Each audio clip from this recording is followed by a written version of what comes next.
नमस्कार, स्वागत है आप सभी का हमारी खास पेशकश कमोडिटी अगले हफ्ते में, जहां कमोडिटी मार्केट की इस हफ्ते के प्रदर्शन के आधार पर अगले हफ्ते की चाल हम आपको बताने वाले हैं। साथ ही आपके लिए बेहतरीन पोजिशनल कॉल्स भी होंगी, चाहे वो गोल्ड सिल्वर को लेकर हो, क्रूड हो, बेस मेटल्स हो, या फिर एग्री कमोडिटी में मसाले और ग्वार पर भी आपको बेहतरीन पोजिशनल कॉल्स हम लेकर आएंगे।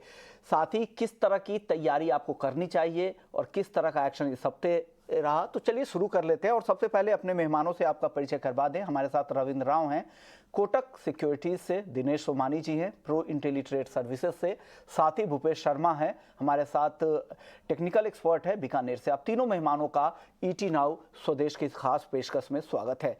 सबसे पहले बात गोल्ड और सिल्वर की कर लेते हैं, क्योंकि फेड के फैसले से पहले गोल्ड और सिल्वर एक दायरे में कारोबार कर रहा है। 3 मई को फेड का डिसीजन आएगा, उसके बाद किस तरह की चाल सोने की रहेगी, किस तरह के डिसाइसिव मूव सोने और चांदी में देखने को मिलेंगे। रविंद्र जी, क्या लग रहा है, गोल्ड और सिल्वर किस तरह की चाल अगले हफ्ते रहेगी? अगले हफ्ते के हिसाब से बताइए किस तरह की तैयारी करनी चाहिए दर्शकों को।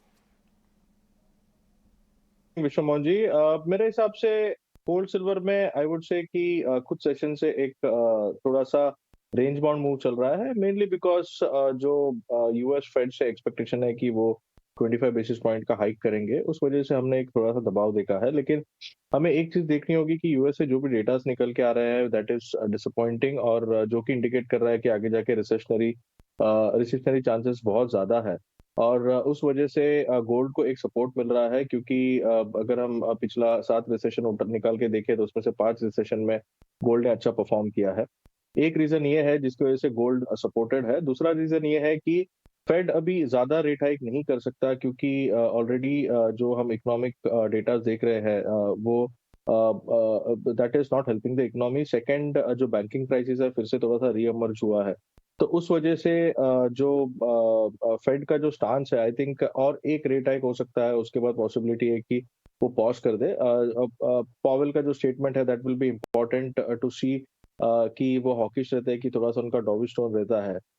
बट आई थिंक उनको धीरे धीरे करके तो ये बंद करना पड़ेगा, उस वजह से भी गोल्ड सिल्वर को एक सपोर्ट मिल सकता है, स्पेशली गोल्ड को। तो मेरे हिसाब से गोल्ड में एक आई वुड से कि एक सपोर्ट जो है वो 1974 1973 डॉलर के आसपास रहेगा। उसके नीचे जाता है तो एट द मैक्स मुझे लगता है कि 1950 या 1945 तक जा सकता है। But I think these are all good buying opportunities, क्योंकि प्राइस एक्शन भी देखे तो एक अच्छा इनवर्स हेड एंड शोल्डर बना है वीकली चार्ट्स पर। और जो टारगेट हमें लग रहा है कि जो कि रेजिस्टेंस के पास में है 2080 से लेके 2120 के आसपास, लेकिन अगर उसके नीचे ऊपर निकल जाता है तो we might also see $2200 to $2350। तो अभी जो है थोड़ा बहुत आई थिंक कंसोलिडेशन है, थोड़ा करेक्टिव मूव आ सकता है। But I think overall lower levels पे बाइंग की स्ट्रेटेजी होनी चाहिए। स्पेशली सिल्वर में मेरे हिसाब से अगर प्राइस एक्शन देखे तो प्राइस एक्शन के हिसाब से 73,900 से 73,800 का जो जोन है जुलाई कॉन्ट्रैक्ट में, वो एक अच्छा बाइंग जोन है, क्योंकि ऑलमोस्ट 3 साल का एक चैनल ब्रेकआउट है और उस वजह से एक एक बुलिश मोमेंटम कंटिन्यू रहने की उम्मीद है। तो मेरे हिसाब से 73,800 900 would be a good buying zone for silver July. जो इसका टारगेट है वो फिर से एक बार हम 76,200 300 तक देख सकते हैं। 7200 का एक सपोर्ट है, तो उसका स्टॉप लॉस मेंटेन करके चल सकता है। बट आई थिंक ओवरऑल थोड़ा सा इंडस्ट्रियल कमोडिटी की वजह से थोड़ा सा प्रेशर रह सकता है सिल्वर में, लेकिन इंडस्ट्रियल मेटल्स भी काफी नीचे आ चुके हैं और उसमें भी एक रिवर्सल की उम्मीद है। तो मेरे हिसाब से silver would be a good bet, और लोअर लेवल्स पे सिल्वर को बाइंग करना चाहिए फ्रॉम नेक्स्ट वीक पर्सपेक्टिव। ठीक है, चलिए, तो रविंद्र जी की आपने राय सुनी कि अगले हफ्ते आपको गोल्ड और सिल्वर में क्या करना है, अगले हफ्ते की तैयारी करवा रहे हैं। तो दिनेश जी, अगर किसी को ट्रेड करना है अगले हफ्ते तो क्या सलाह देंगे, किस तरह के लेवल्स का ध्यान रखना चाहिए, क्या रेजिस्टेंस और सपोर्ट लेवल होंगे और किस टारगेट के लिए ट्रेड करना चाहिए? जी बिल्कुल, अगर आप देख रहे हैं तो गोल्ड और सिल्वर बहुत बहुत ही रेंज बाउंड चल रहा है पिछले एक हफ्ते से, क्योंकि फेड के डिसीजन का सब इंतजार कर रहे हैं। मुझे लगता है गोल्ड अगर 59,250 के रेंज में अगर एक पैनिक बाइंग का मौका अगर मिलता है तो पोजिशनल प्लेयर्स उसको लॉन्ग टर्म के हिसाब से बाय कर सकते हैं, और 60,600 आप इमीडिएटली इसमें अपसाइड पोटेंशियल। सिल्वर की अगर बात कहूं तो 73,200 एक बहुत अच्छा लेवल है जुलाई कॉन्ट्रैक्ट का। 73,500 600 के आसपास इसको बाय करना चाहिए, और मुझे लगता है अपसाइड 76,200 इसका टारगेट बनता है। 76,400 एक बहुत बड़ा ब्रेकआउट लेवल है। अगर 76,400 ये क्रॉस करता है तो 2 से 2,500 रुपए की उसमें अपसाइड पोटेंशियल और देखने मिल सकता है। और जुलाई कॉन्ट्रैक्ट मुझे लगता है 17,000 का टारगेट आप देख सकते हो। सिल्वर में मुझे मोमेंटम बुलिश ट्रेंड थोड़ा सा ज्यादा लगता है कंपेयर टू गोल्ड। चलिए भूपेश जी, अब आपसे मैं जानना चाह रहा हूं कि गोल्ड और सिल्वर के लिए अगले हफ्ते का क्या टारगेट है आपका? जी सर, सबसे पहले सिल्वर की बात करेंगे तो सिल्वर का ओवरऑल चार्ट अभी बुलिश बना हुआ है। मुझे लगता है कि सिल्वर के लेवल अभी बात करें तो सिल्वर में 73,200 73,100 के आसपास सिल्वर मेरे को लगता है कि शॉर्ट टर्म में लेनी चाहिए। इसमें नीचे में 72,200 का स्ट्रिक्ट स्टॉप लॉस फॉलो करना चाहिए। ऊपर में मेरे लेवल रहेंगे कि 76,500 के ऊपर मार्केट निकलता है और 78,500 के ऊपर निकलता है तो इसमें एक बड़ी तेजी देखने को मिलेगी। परंतु हाल फिलहाल के लिए जो टारगेट रहेंगे वो 76,500 से 78,500 के रहेंगे।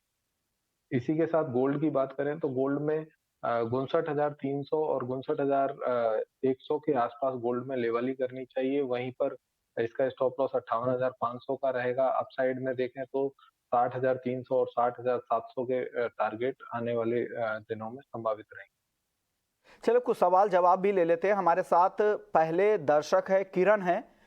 क्रूड इन्होंने 15 लॉट 6,425 रुपए पर खरीदा है और नेचुरल गैस भी 15 लॉट 230 रुपए पे खरीदा है। दोनों में नुकसान हो रहा है। अब अगले हफ्ते के हिसाब से दिनेश जी बताइए क्या करें? क्रूड और एनजी 6,425 की खरीदारी क्रूड की, नेचुरल गैस की 230 रुपए की, क्या इनको मुनाफा होगा? इनके भाव दिखेंगे? क्रूड की हद तक के तो मैं कहूंगा 6066 का एक बहुत अच्छा सपोर्ट लेवल है। यहाँ से मुझे लगता है 6280 अपसाइड जा सकता है। मुझे लगता है 6280 63 के आसपास इन्होंने जो भी लॉस है इसका बुक कर लेना चाहिए, क्योंकि ट्रेंड जो है अपसाइड पोटेंशियल जो 6800 से 6100 के आसपास जो आ गया है, तो एक शॉर्ट टर्म पुलबैक रैली इसमें 2-250 रुपए की मिल सकती है, वहां करना चाहिए। नेशनल गैस की हद तक के मैं कहूँ तो इसमें बाइंग पोजिशन बहुत ज्यादा नजर आ रही है। मतलब कंटिन्यूस कभी भी देखो कि सबको लगता है कि भाव बहुत अट्रैक्टिव है और everybody is willing to buy national gas 190 200 levels. But technically speaking 205 का इसका बहुत ही बड़ा रेजिस्टेंस लेवल है। मुझे लगता है 205 208 के ऊपर मुझे नेशनल गैस नहीं लगता है। 190 की रेंज में अगर आता है तो लॉस बुक करके इससे दूर रहना चाहिए, क्योंकि अगर आप स्प्रेड भी देखो नियर मंथ और अगले मंथ में तो उसमें कॉन्स्टेंटली 15 से 20 रुपए का स्प्रेड बनता जाता है। अगर 3 महीना भी ये रोल ओवर करते तो फॉर्टिफिकल कॉस्ट वैसे ही बढ़ जाती है। In spite of holding the position, better to book losses and keep tab on other opportunities. मेरी सलाह यही रहेगी। यानी वो यहाँ पर लॉस बुक करने की सलाह आपको दिनेश जी की तरफ से दी जा रही है। अगले दर्शक हमारे साथ अभिषेक है दिल्ली से। क्रूड और नेचुरल गैस में ऑप्शन की रणनीति जानना चाह रहे हैं। भूपेश जी, ऑप्शन में कोई ट्रेड रणनीति है क्या आपके पास? जी, क्रूड में मेरी स्ट्रेटजी रहेगी कि क्रूड जहां भी 6250 के आसपास मिलता है वहां पर एक, क्योंकि क्रूड में पिछले हफ्ते इस हफ्ते देखा जाए तो अच्छी खासी एक गिरावट देखने को मिली है। वहीं इस क्रूड में कहीं 100 से 125 रुपए का कहीं भी उछाला मिलता है तो वहां पर 6,200 की पुट खरीदनी चाहिए, जिसका स्टॉप लॉस 40 पॉइंट्स का रहेगा और इसमें 80 to 120 पॉइंट्स के टारगेट रहेंगे। ओके, अगले दर्शक है हमारे साथ प्रशांत है। कॉपर इन्होंने बेचा है 777 रुपए 75 पैसे पे, अच्छा मुनाफा हो रहा है। रविंद्र जी, क्या करना चाहिए कॉपर में इनको? मेरे हिसाब से प्रॉफिट बुक कर लेना चाहिए, क्योंकि काफी अच्छा प्रॉफिट हो रहा है उनको। उन्होंने बेचा है 777 पे और अभी अराउंड 743 के आसपास चल रहा है। इनफैक्ट 731 का लो भी लगाया था कॉपर ने। जो अगर व्यू के पर्सपेक्टिव से देखें तो प्राइस एक्शन में ऐसा लग रहा है कि शायद कॉपर थोड़ा सा सपोर्ट लेगा लोअर लेवल्स पर, और पॉसिबिलिटी है कि ये 756 तक के लेवल्स दिखा सकता है। तो मेरे हिसाब से इनको प्रॉफिट बुक करना चाहिए, या फिर एटलीस्ट जो रेजिस्टेंस है, इसमें भी जो इमीडिएट रेजिस्टेंस है वो अराउंड 748 का है। तो 748 के आसपास इनको जो इनका स्टॉप लॉस है उसे ट्रेल करना चाहिए, क्योंकि इतना इन द मनी होने के बाद I think one should not lose on the trade. तो मेरे हिसाब से या तो ट्रेल कर दीजिए 748 के आसपास स्टॉप लॉस को, या फिर 740 के आसपास इसे बुक कर लीजिए, क्योंकि वहां से हो सकता है कि ये 756 तक एक बार बाउंस बैक आए इसमें। तो मेरे हिसाब से प्रॉफिट बुक कर लेना एक बेटर स्ट्रेटेजी हो। प्रशांत का एक और सवाल था जीरा पर कि जीरे में क्या करें। उन्होंने खरीद रखा है 35,000 के भाव पे, अच्छा फायदा हो रहा है। भूपेश जी क्या करें, होल्ड करें और आगे और फायदा होगा जीरे में? जी, बिल्कुल। जीरे में मुझे अभी भी तेज़ी समझ आती है कि जीरे में कहीं भी बिकवाली नहीं करनी चाहिए, नए भाव देखकर स्पेशली कोई बिकवाली की कोई सलाह नहीं रहेगी। जीरे में मुझे लगता है कि यहाँ से तेज़ी ये कैरी करनी चाहिए 45,100 और 46,300 के टारगेट संभावित रहेंगे। अगले दर्शक हमारे साथ हैं, आशीष हैं कानपुर से। इनका सवाल है कि क्या नेचुरल गैस करंट लेवल पे खरीदें और 300 रुपए तक का क्या टारगेट संभव है क्या करंट एक्सपायरी में? रविंद्र जी, कोई पॉसिबिलिटी आपको नेचुरल गैस में 300 रुपए तक जाने की दिख रही है क्या, यहाँ से 100 रुपए से ज्यादा की रैली? थोड़ा सा मुश्किल लग रहा है क्योंकि जो वेदर पैटर्न है वो अभी भी it is not supporting the demand, और अगर सप्लाई देखे तो सप्लाई एम्पल है।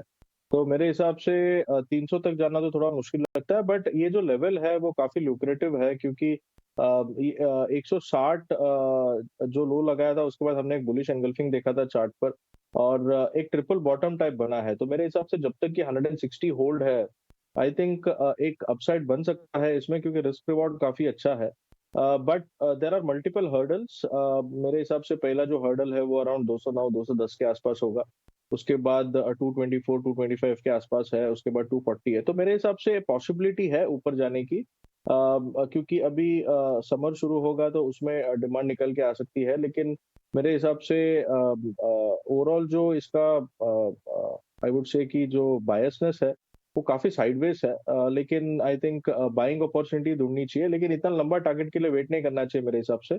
आई थिंक इसमें अगर बाई करते हैं तो अगर 240 250 तक भी आता है, विच इज अ पॉसिबिलिटी, तो वहां पे एक बार प्रॉफिट बुक कर सकते और सवाल था आशीष जी का क्रूड पर कि क्या ब्रेंट क्रूड $65 तक नीचे की तरफ फिसल सकता है, क्या आपको लग रहा है? हैं। वेल, क्रूड में मेरे हिसाब से थोड़ा मुश्किल लगता है और नीचे जाना, क्योंकि अगर हो सकता है कि यहाँ से और $1-2 नीचे जाए, बट उन लेवल्स पर अच्छा सपोर्ट है क्योंकि ओपेक ने ऑलरेडी प्रोडक्शन कट किया है जो कि मई से लागू होगा। और अभी जो हमने एक डाउनफॉल देखा है that is mainly because of जो रिसेशनरी फियर्स है यूएस में, उसको लेकर है। और अगर फेड अगर जो रेट्स बढ़ा रहे अगर वो हॉल्ट करता है तो that might support almost all commodities, क्योंकि डॉलर में हम एक फॉल देख सकते हैं।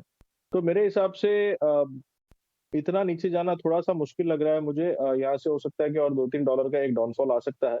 हमने स्ट्रैटेजी भी एक बाइंग की तरफ ही दी है, 6270 300 तक का एक लेवल पॉसिबल है। बट अगर कोई ट्रिगर आता है इसमें, एज ऑफ नाउ कोई मेजर ट्रिगर नहीं है, क्योंकि अगर आप देखें तो सप्लाई कंस्ट्रेंट अभी भी है, प्लस जो इन्वेंट्रीज है वो भी घट के आ रही है। तो जो इसमें प्रेशर आ रहा है that is mainly because of the recessionary worries.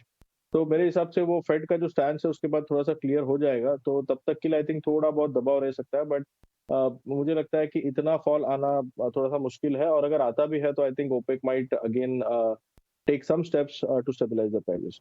Okay, तो ये व्यू है आपके लिए। अगले दर्शक है पवन है हिसार से। धनिया और ग्वार दोनों पर राय जानना चाह रहे हैं, साथ ही पूछ रहे हैं कि धनिया में कब तक बड़ी तेजी की संभावना है। हालांकि जितने भी एक्सपर्ट से हम पूछ रहे हैं तो वो यही कर रहे हैं कि धनिया में बड़ी तेजी में भी समय लगेगा, लेकिन यहाँ से बहुत ज्यादा गिरावट की भी संभावना कम दिख रही है।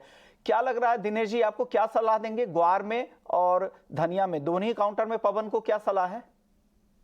जी, धनिया तो मैं जैसे पहले से ही कहता रहा हूँ कि फसल जैसे दुगनी थी, तो 13,000 13,500 6,350 के आसपास आ चुका है।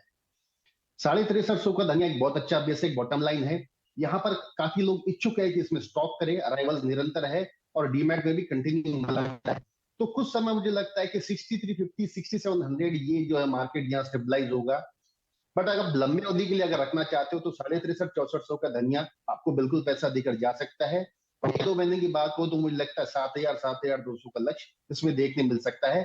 डाउनसाइड बहुत ही रेस्ट्रिक्टेड है, मुझे नहीं लगता कि 6200 के नीचे इसमें कोई अभी बिकवाली का प्रेशर बन सकता है। तो धनिया मुझे लगता है कि लेना चाहिए। रही बात ग्वार की, ग्वार मुझे 5400 और 5600 इस रेंज में ही घूमता हुआ नजर आता है। एक इसमें नीचे हमने ब्रेकडाउन देखा था जो 5620 का लेवल था, 5620 के नीचे अब इसने ब्रेक किया, नीचे में 5410-20 का ऐसे लेवल रहा है। तो हाल फिलहाल मुझे लगता है कि 5380 5410 ये रेंज कहीं पर भी आती है तो खरीदारी का मौका बन सकता है, और 5550 5600 के आसपास इसमें एग्जिट लेवल बनता है। वार मुझे रेंज बाउंड लगती है, लेकिन थोड़ा बुलिश ट्रेंड लगता है। आज धनिया का अगर वॉल्यूम में देखो तो करीब करीब 6000 टन का है, बॉटम में एक रिवर्सल सॉर्ट ऑफ हुआ है। मुझे लगता है कि मंडी से इसमें थोड़ा बहुत बुलिशनेस और भी देखने मिल सकता है। ओके, अगले दर्शक हमारे साथ हैं, मीता हैं इंदौर से। ये जानना चाह रही हैं कि चांदी में क्या करना चाहिए। भूपेश जी, क्या करे चांदी में मीता? चांदी में अगर करंट भाव की बात करें तो करंट भाव पर चांदी में सेल करना चाहिए। 73,700 के दाम चल रहे हैं अभी। 73,700 पर चांदी बेचकर 74,100 का स्ट्रिक्ट स्टॉप लॉस लगाएं और चांदी में टारगेट रखें नीचे में 73,200 और 72,850। अगले दर्शक है सतवीर हैं पानीपत से। चांदी जुलाई या मई के कॉन्ट्रैक्ट में खरीदारी करें, क्या सलाह है रविंद्र जी? किस कॉन्ट्रैक्ट में खरीदारी करनी चाहिए इनको चांदी की? अभी मई का जो कॉन्ट्रैक्ट है वो तो एक्सपायरी में आएगा, तो आई वुड सजेस्ट कि जुलाई के कॉन्ट्रैक्ट में बाइंग करना चाहिए। अगर जैसे मैंने कॉल दिया 73,900 के आसपास आता है तो एक अच्छी बाइंग जोन बनती है, और अपसाइड हमें लगता है कि 76,200 300 तक आ सकता है। स्टॉप लॉस इसमें जरूर मेंटेन करके चलिए टुवर्ड 72,200। ओके, यानी डिलीवरी मोड की तरफ जा रहा है तो बेहतर होगा कि अब जुलाई के कॉन्ट्रैक्ट में खरीदे। तो वो सलाह आपके लिए रविंद्र जी की तरफ से दी जा रही है। आशीष जी एक और सवाल पूछ रहे हैं बेस मेटल्स को लेके। रविंद्र जी, बेस मेटल्स में अगर अगले हफ्ते के हिसाब से किसी को खरीदारी करनी है तो टॉप ट्रेड क्या होगा बेस मेटल्स में? आप कहां पे सलाह देंगे खरीदारी की? वेल, कॉपर में तो मैंने बता दिया कि 740 के आसपास आता है तो एक अच्छा बाइंग जोन है इसमें। 731 का स्टॉप लॉस रखना चाहिए। मुझे एक बाउंस अप रैली रखता है टुवर्ड्स 756। अगर दूसरे बेस मेटल्स की बात करें तो जिंक में एलएमई पर भी एक अच्छा खासा सपोर्ट पे प्राइसेस आया है, और एमसीएक्स देखे तो एमसीएक्स में भी 235 से लेके 230 का जो जोन है वो काफी अच्छा सपोर्ट जोन है। पॉसिबिलिटी है कि इसमें भी एक बाउंस बैक आ सकता है। तो आई थिंक जब तक जिंक 230 के ऊपर होल्ड है, every dip should be a buying opportunity यहाँ से एक पुल बैक रैली, एक बाउंस बैक रैली के लिए। और एल्यूमिनियम में अगर शॉर्ट टू मीडियम टर्म देखें तो जब तक कि 200 का लेवल होल्ड है, हमें लगता है कि एल्यूमिनियम एक आउट परफॉर्मर रह सकता है। जो कि अभी भी एल्यूमिनियम को देखें तो एल्यूमिनियम में ज्यादा गिरावट नहीं आई है, क्योंकि इसके पीछे भी रीजन है। यूनान प्रोविंस में फिर से पावर रैशनिंग शुरू हुई थी और उस वजह से एल्यूमिनियम को एक सपोर्ट मिल रहा था। तो मेरे हिसाब से वो कंटिन्यू रहेगा, लेकिन अगर दूसरे बेस मेटल्स में ज्यादा सेलिंग आता है तो फिर एल्यूमिनियम पे थोड़ा इम्पैक्ट हो सकता है। बट अभी फिलहाल के लिए नहीं लग रहा है, तो मुझे लगता है कि एल्यूमिनियम में भी 211 212 तक के लेवल्स हम देख सकते हैं। तो आई थिंक सारी बेस मेटल्स में अगर करेक्टिव मूव आता है तो बाइंग की स्ट्रेटेजी यूज करनी चाहिए। ओके, भूपेश जी, अगर आपको टॉप ट्रेड चुनना हो बेस मेटल्स में अगले हफ्ते के लिए तो आप क्या चुनेंगे? मैं एक छोटे पुलबैक के लिए कॉपर लेना चाहूंगा। 731 733 के आसपास कॉपर लेना चाहिए जिसका स्टॉप लॉस 727 का रहेगा। अपसाइड में 745 एंड 756 के टारगेट संभावित रहेंगे। दिनेश जी, आपकी टॉप पिक कौन सी होगी बेस मेटल्स में?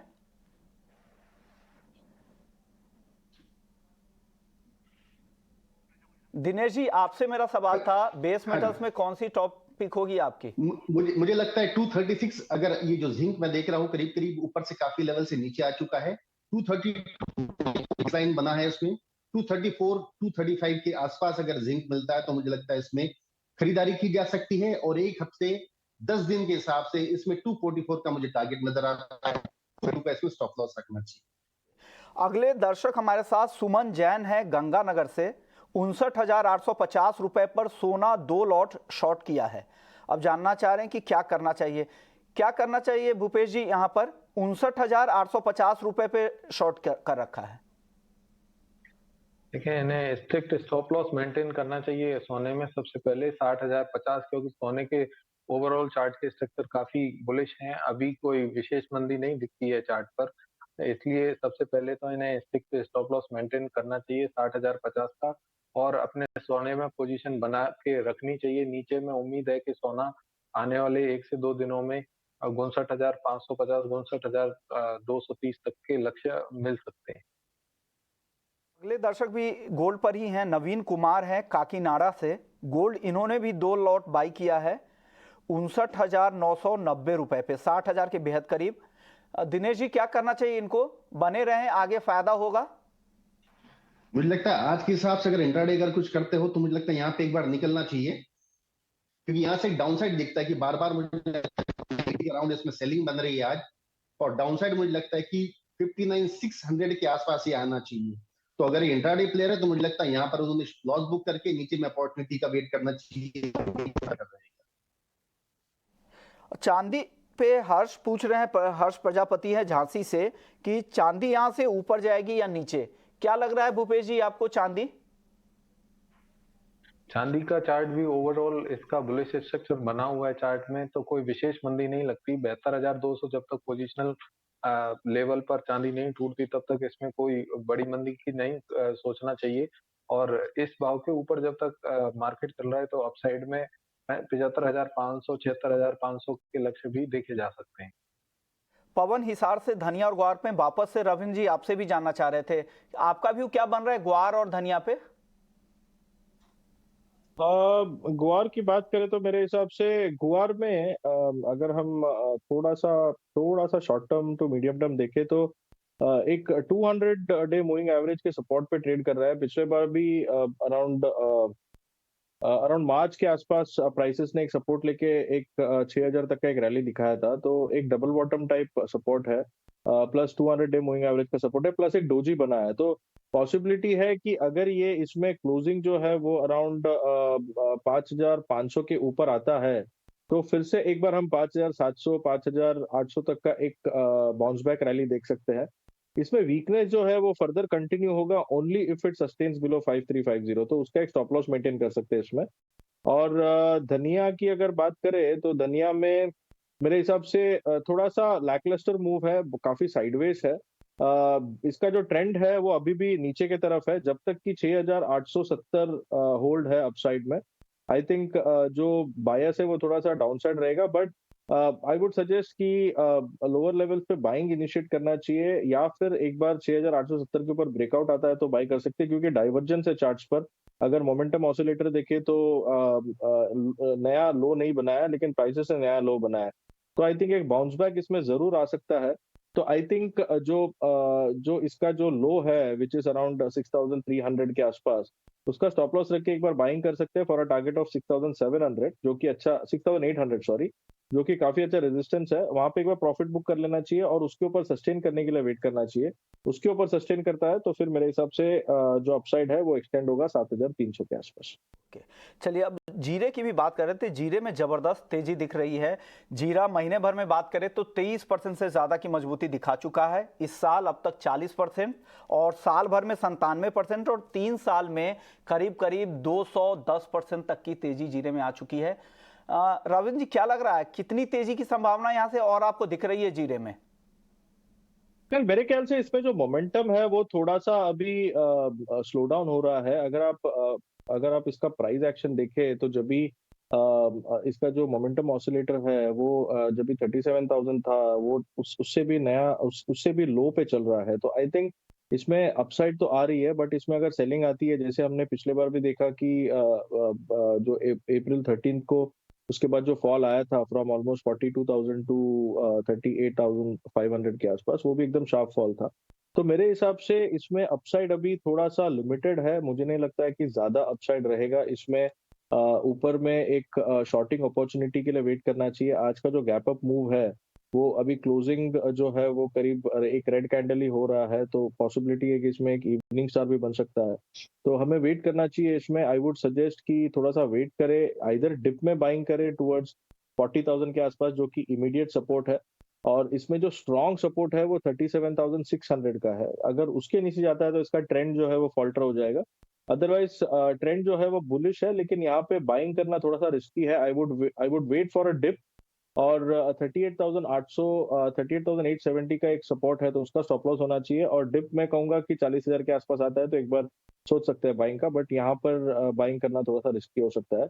शॉर्ट की सिग्नल की वेट कर सकते हैं, एंड उसके बाद कंफर्मेशन के बाद एक शॉर्ट की ट्रेड ले सकते। दिनेश जी आपकी राय क्या होगी चांदी पे, क्या लग रहा है आपको? सॉरी जीरे पे, चांदी पे पूछ रहा हूं। जीरे में क्या लग रहा है, क्या जीरे की ये तेजी अगले हफ्ते भी बरकरार रहेगी या रैली पे ब्रेक लगेगा, मुनाफा वसूली दिखेगी? अगर आप इसके फंडामेंटल देख लो, अगर आप, तो पिछले हफ्ते नहीं, इसी हफ्ते में इसने 38,800 का लो बनाया था और अभी 44,000 चल रहा है। मतलब करीब करीब 5,000 रुपए का move same to same week में इसमें आया है। फंडामेंटल अगर आप चाइना की डिमांड देखो तो कंटिन्यूस एक्सपोर्ट में डिमांड चल रही है, और अगर सीजन का दूसरा महीना देखा जाए तो अराइवल 10,000 के अंदर चल रही है। मतलब अराइवल सप्लाई बहुत कम है, कैरी फॉरवर्ड स्टॉक बहुत ही नहीं, और सप्लाई पूरे साल करनी है इंडिया को, ही नहीं पूरे विश्व को इंडिया से सप्लाई करनी है। फंडामेंटल्स एकदम मजबूत और टेक्निकली अगर मैं कहूंगा तो 43,100 43,200 बहुत अट्रैक्टिव लेवल रहेगा इसमें बाइंग करना। नेक्स्ट वीक में ये 45,400 का लक्ष्य देख सकता है। तो ओवरऑल मुझे लगता है खरीदी में बना रहे और खरीदी करके चलने। यानी खरीद करके चलना चाहिए। 45,400 रुपए तक अगले हफ्ते का लक्ष्य यहां पर दिनेश सोमानी जी दे रहे हैं। शुक्रिया सोमानी जी आपका, भूपेश जी आपका, रविंद्र जी आपका, आप लोगों ने वक्त निकाला। तो कमोडिटी अगले हफ्ते में फिलहाल इतना ही, लेकिन आप बने रहिए।